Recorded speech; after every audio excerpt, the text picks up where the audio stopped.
이 아침에도 오신 여러분들 위해 하나님의 한량없는 은혜가 넘치기를 주의 이름으로 축원합니다. 본문 3절에 이렇게 말하죠. 여호와께서 유다와 예루살렘에게 사람에게 이와 같이 이르노라. 또 4절 5절에도 동일한 말씀을 하고 있는 걸 보게 됩니다. 무엇을 말씀하는 걸까요? 지금 예레미야가 하나님께로부터 말씀을 받았습니다. 이 하나님의 말씀을 받았는데 그 말씀에 받는 자, 수신자, 누구에게 이 말씀을 하고 있느냐?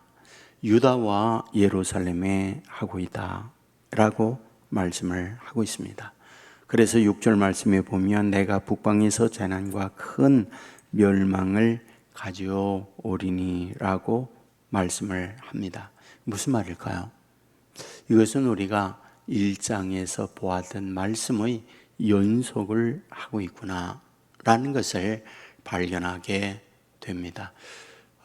이 방송실에서 볼륨을 우리 성도님들 쪽에 좀 올려주세요. 이 모니터만 올려주지 마시고 우리 방송실 쪽에 성중 쪽에 볼륨을 올려주시면 고맙겠습니다. 우리가 이 말씀을 보면 1장에서 하나님께서 이 예레미야에게 환상을 두 가지를 보여줘요. 첫째 환상은 살구나무 환상입니다. 두 번째 환상은 끓는 가마 환상입니다. 그러니까 무슨 말이냐 하면 이 환상을 통하여 하나님께서 유다와 예루살렘에게 주고자 하는 하나님의 목적이 있었어요. 그러니까 살구나무 환상이라고 하는 것은 초봄, 봄을 알리는 꽃입니다. 그러니까 무엇이 시작이 된다라고 하는 것을 알려주는 말씀이에요. 그러니까 봄이 시작됐다. 이것을 알려주는 거죠. 그렇다면 이 봄의 시작을 통하여 뭘 말씀해 주려고 하는 걸까? 그것은 다름이 아닌 시작이라는 거예요. 어떤 시작? 하나님의 진노의 시작이라고 하는 걸 알려줘요. 그러면 진노의 내용이 무엇일까? 그것은 북쪽에 있는 끓는 가마가 남쪽으로 기울어졌다 라고 하는 환상을 보여줍니다. 끓는 가마가 무엇입니까? 하나님의 진노의 가마를 얘기하죠. 그 북쪽에 있는 끓는 가마는 누굴 얘기하고 있는 걸까요? 바로 바벨론을 의미하고 있는 거죠. 그러니까 이 바벨론이 남쪽 유다를 침략할 것을 예레미야를 통하여 환상을 보여주면서 미리 경고를 하고 있는 거죠. 여러분, 우리가 살아가다 보면 우리의 몸에 이상이 있다 하는 것을 우리의 몸에 경고적으로 알려줘요. 어제도 말씀을 드렸지만은 우리가 어떤 통증을 느낀다. 이거는 축복이라고 하는 말씀을 드렸습니다. 자동차 운전을 하고 가죠. 그러면 지금은 자동차들이 많은 경우 전자 센서로 이루어져 있는 걸 보게 됩니다. 타이어 압력이 얼마다. 또는 펑크가 나게 되어지면 지금 어느 쪽에 펑크가 나 있다.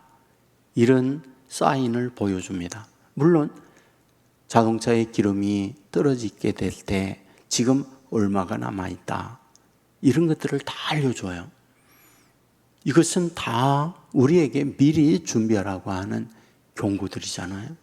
그 경고를 보고 준비를 합니다. 우리의 몸도 코로나 바이러스가 감염이 되어지면 나타나는 증상들이 있다는 거죠. 목이 아프다든지 열이 오른다든지. 그래서 PCR 검사를 통해서 내가 코로나 바이러스에 감염이 됐구나 라고 하는 것을 알고 이에 따라서 처방을 하게 됩니다. 고열이 있을 때에는 병원에 입원해서 처방을 받게 되고 별로 열이 없을 때에는 일반적인 약을 복용을 하면서 치료를 하게 됩니다. 오늘 본문에서도 지금 이런 부분을 미리 말씀을 하고 있는 것을 보게 됩니다. 그러면 이런 말씀을 통하여 뭘 말씀해 주고 있습니까? 1절에 보면 여호와께서 이르시되 이스라엘아 내가 돌아오려거든 내게 돌아오라 라고 말씀을 합니다. 여기서 돌아올 때의 방향성을 말하고 있죠. 어디로 돌아와야 하느냐? 하나님께로 돌아와야 한다. 그러면 하나님께로 돌아오는 내용, 그게 어떤 걸까라는 거죠. 본문 7절 말씀, 4절 말씀에 보면 유다인과 예루살렘 주민들아 너희는 스스로 할례를 행하여 너의 마음 가죽을 베고 나 여호와께 속하라 라고 말씀을 하고 있습니다. 여기서 돌아오는 내용을 말하고 있는데 할례를 하라 라고 말을 해요. 할례가 무엇일까요? 할례라고 하는 것은 남자의 표피를 베는 행위잖아요. 그러면 남자의 표피를 베는 행위, 왜 하나님께서 아브라함에게 그리고 그 후손들에게 할례를 말씀하고 있는 걸까요? 여러 가지 이유가 있지만 가장 핵심적인 것은 증표입니다. 표시입니다. 하나님께서 너는 내 자녀다라고 하는 증표로서 할례를 행하도록 말하고 있어요. 여러분에게 가끔 말씀합니다마는 스티그마라는 게 있다고 했잖아요. 스티그마가 무엇입니까? 우리가 갈라디아에서 보면 흔적이라고 하는 예수의 흔적을 가졌노라 라고 할 때 그 흔적이 스티그마라고 하는 단어로 되어 있는데 언제 이것을 쓴다고요? 서구 영화에 보면 많은 목장에서 가축을 키울 때 이것은 내 거야 라고 하는 표시로 그 가축의 불도장을 찍는 것, 그거가 스티그마, 그거가 흔적이라고 하는 말씀을 드렸습니다. 바로 여기에 있는 할례라고 하는 것은 스티그마와 같은 거예요. 너는 하나님의 아들이요 하나님의 자녀다라고 하는 표시로서 이 할례를 행하게 됐던 거죠. 그런데 오늘 본문에서는 이런 육체적 할례가 아니요, 어떤 할례? 마음의 가죽을 베라 라고 말씀을 하고 있습니다.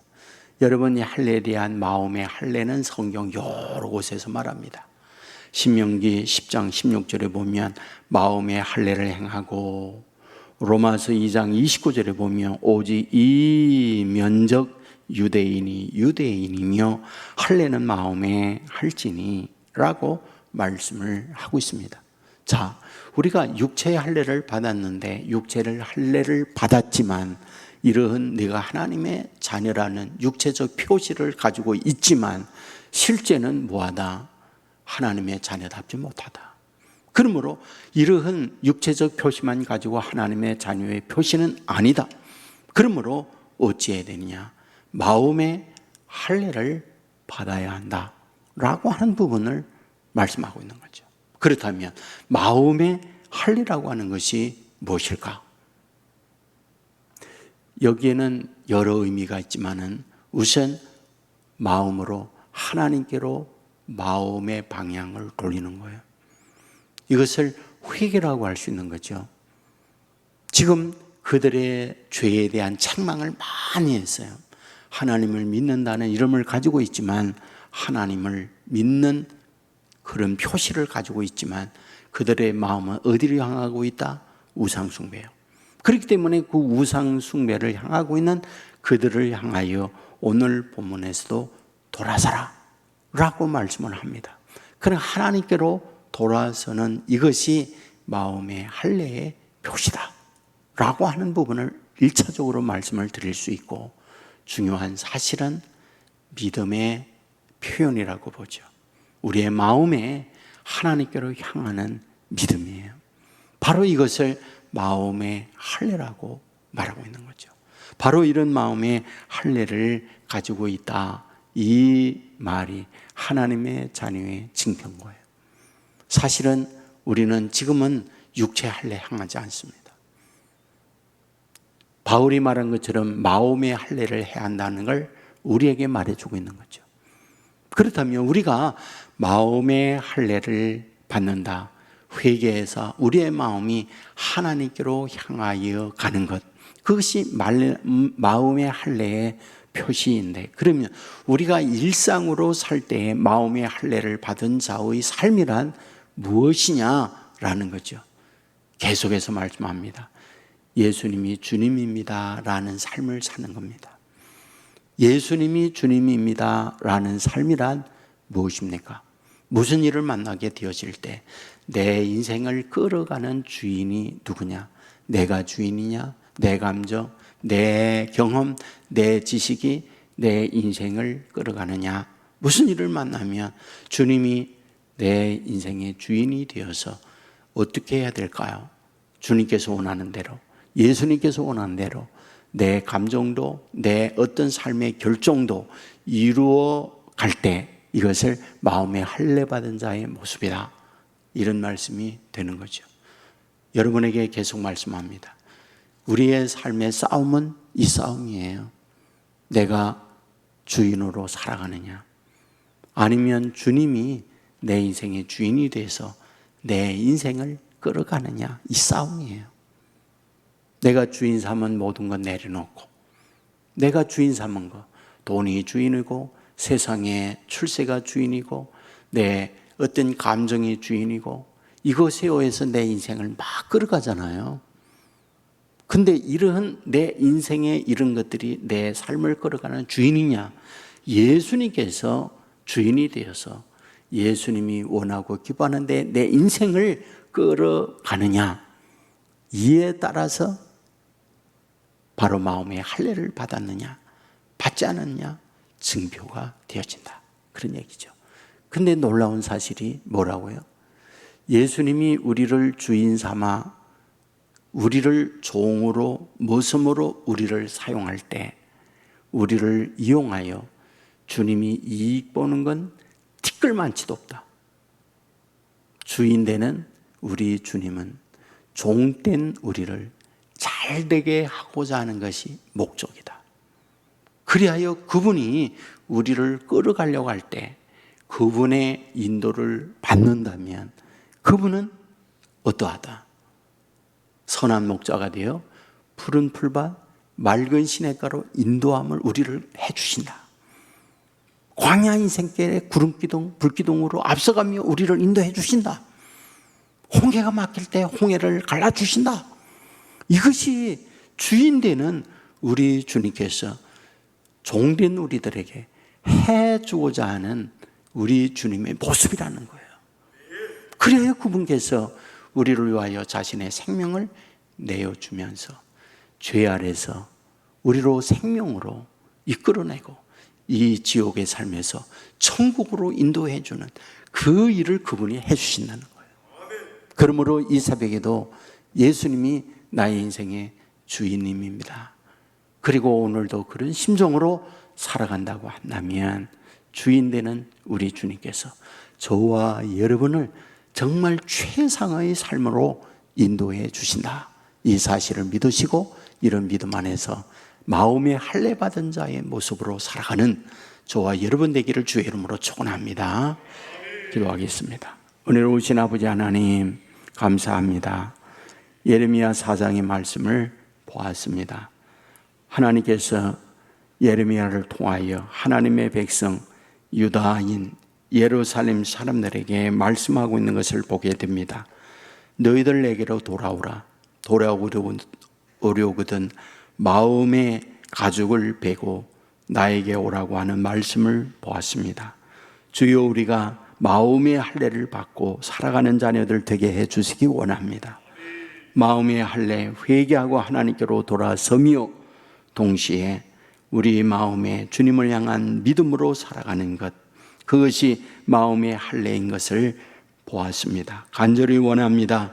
우리가 이 땅 위에 살아갈 때 내 인생의 주인 삼은 것 내려놓게 하여 주옵소서. 그리고 예수님이 내 인생의 주인님입니다. 우리 주인 되시는 주님이 우리를 끌어가는 대로 따라가는 자 되게 하여 주옵소서. 주님은 선한 목자가 되어 푸른 돌밭 쉴 만한 물가로 인도해 주시는 줄 믿습니다. 앞서가시면서 우리의 가는 길 이끌어 주시는 줄 믿습니다. 태산이 있을 때 태산을 넘게 해주시고, 홍해가 막힐 때 홍해를 갈라주시고, 먹을 양식이 없을 때 만나를 주시는 줄 믿습니다. 주여, 이 같은 믿음으로 오늘도 마음에 할례 받은 자로 예수님을 주인으로 삼고 살아가는 믿음의 사람들 되게 하여 주옵소서. 기도합니다. 질병이 떠나가게 하여 주옵소서.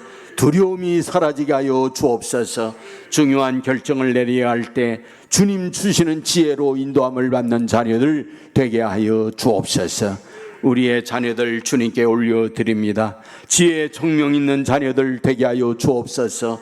세상 유혹이 쓰나미처럼 밀려오게 될 때에 우리 주님이 저들 주의 날개 아래 보호를 받게 하여 주옵소서. 아버지 앞에 기도하며 아이들을 아버지 앞에 올려드릴 때 주님께서 저들을 붙잡고 저들과 동행하여 주옵소서. 아버지 하나님이여, 태풍으로 인하여 많은 피해를 입은 이들에게 주의 위로와 회복의 은혜를 허락하여 주옵소서. 들어지는 헌금이 있습니다. 받으시옵소서. 주에게 하신 은혜가 사랑하는 가정 위에 자녀들 위에 넘쳐 흐르게 하여 주옵소서. 오늘도 어디에 뭘 하든지 주님과 동행하며 주의 인도받는 자녀들 삼아주실 줄 믿고 예수님 거룩하신 이름으로 기도드리옵나이다. 아멘. 하늘에 계신 우리 아버지여, 이름이 거룩히 여김을 받으시오며 나라의 임하옵시며